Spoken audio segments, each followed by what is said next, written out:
Hi, and welcome to this video of what you shouldn't be doing as an artist. I've got 3 really great tips for you, whether you just beginning on your art journey or you're a seasoned artist and perhaps you don't agree with these 3 things, but it's 3 things that I've come across in my career that I think are pretty important to point out. You're not going to want to miss number 3. That is the most important one.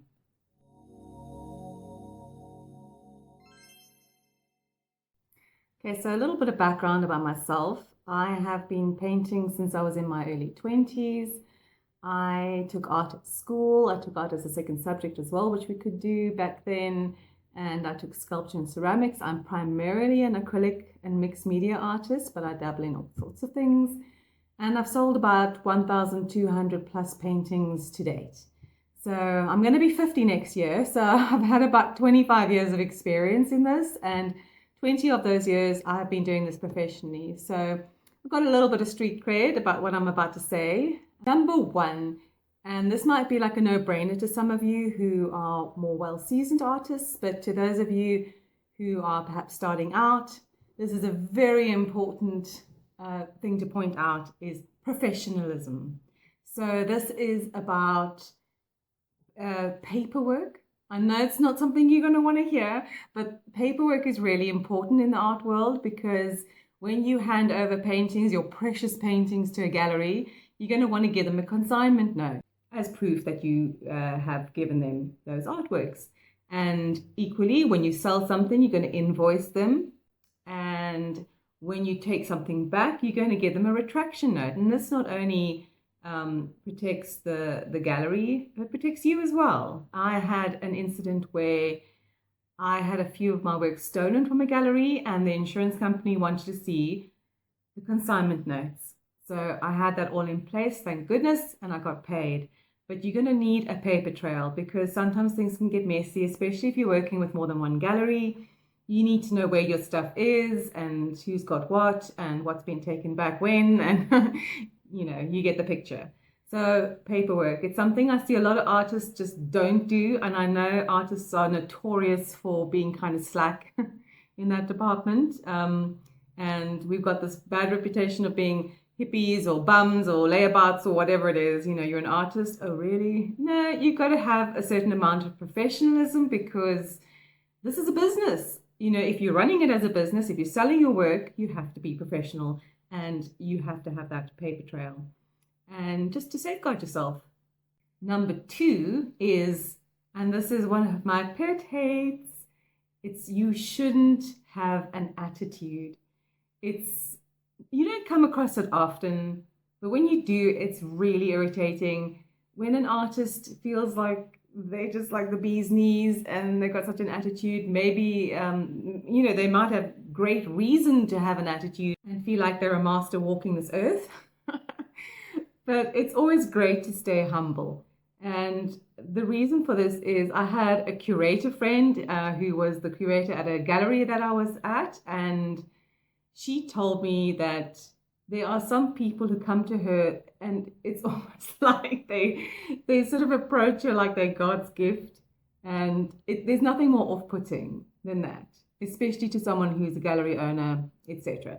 You don't want to come across as that. So always be humble, have humble origins. I also met a man who had a fair amount of success, and I think he'd been on TV, and he was doing well, but he let you know about it, and it kind of doesn't do you any favors, not in the art community with your fellow artists, and not certainly in the art world at large.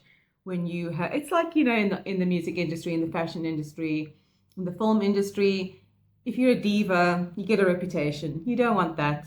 Stay humble. Right, so number 3 on this list is don't give up. This is so important. Don't give up. Sometimes we go through peaks and troughs as artists. It's a very dicey business to be in. It's not for wusses. It's not for sissies. You have to have like nerves of steel in this industry, because you can have, months when you're sailing and you are selling big ticket items and you're the next best thing since sliced bread, And then you have like not even like a week or a month, but you can actually even have like a year of no sales.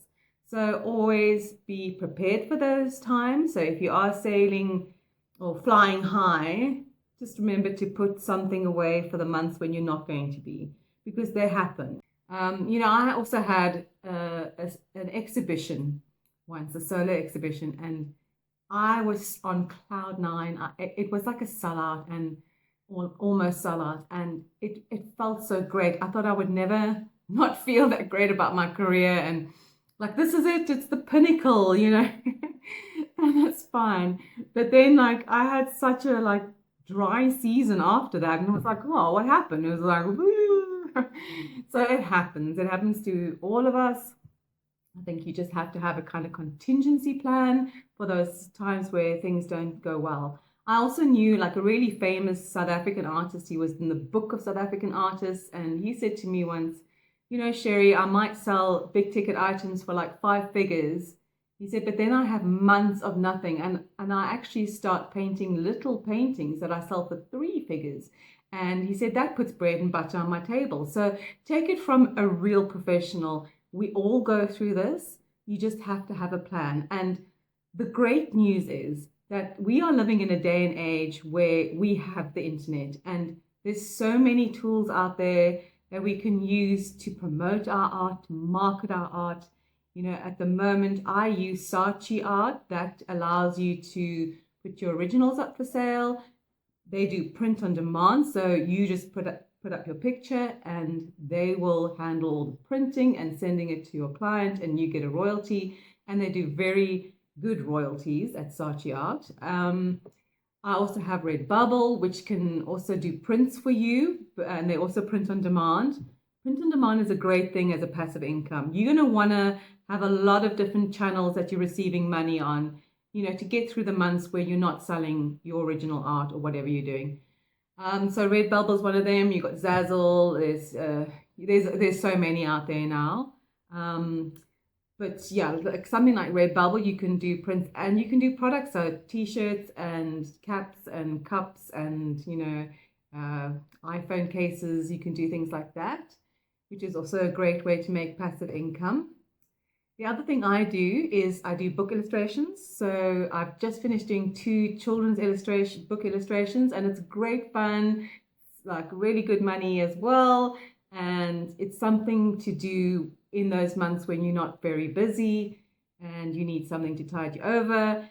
The other thing that's also come up with me is, the more you put yourself out there, the more people see you, obviously. And obviously that can have its pros and cons. You can have people copying your work, which I've had as well, plagiarizing your stuff, whatever.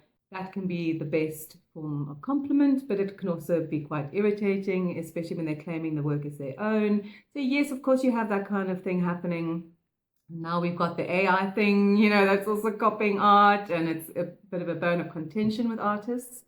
The pros are that you get yourself out there. So what I was trying to say is, I was approached by an art licensing company in America to license my stuff to places like Macy's and Walmart and all that kind of thing. So I don't have to do that. They do it for me. I get royalties. So you're going to want to open up all these channels of ways to receive income. A lot of it's passive income, but sometimes it accumulates, and it can be really great. So we are living in a day and age where this is all possible. When I started out in my early 20s, I think the internet was just starting. And it took me a long time to figure it out. I think it was when we went to the UK, my husband and I, we stayed there for 3 years, and that's when I had a bit of time on my hands, so I was painting and I put my stuff on eBay and it started selling, and it was so exciting. And that was my first sort of online sales experience. And then when we came back to South Africa has like an equivalent of eBay called Bid or Buy. Now it's called Bob Shop, and that's actually where I launched my career off of. And that's where I was selling. I was one of the first artists to sell their work on this online platform that is very much like eBay. So we should be very thankful that we are living in a day and age now where it is so conducive to selling and to getting out there. We should all feel very blessed about that. I hope you enjoyed this video. I hope it gave you something to think about. I'm going to do a part 2 to this video. That's also going to be 3 points on what you shouldn't be doing when you're painting. So please do subscribe and hit the notification bell. That should be coming out in the next few days. Thanks for watching, and please do leave your comments below. Let me know what you think as an artist. Have you experienced any of these 3 points that I've spoken about? I'd love to hear from you. Bye.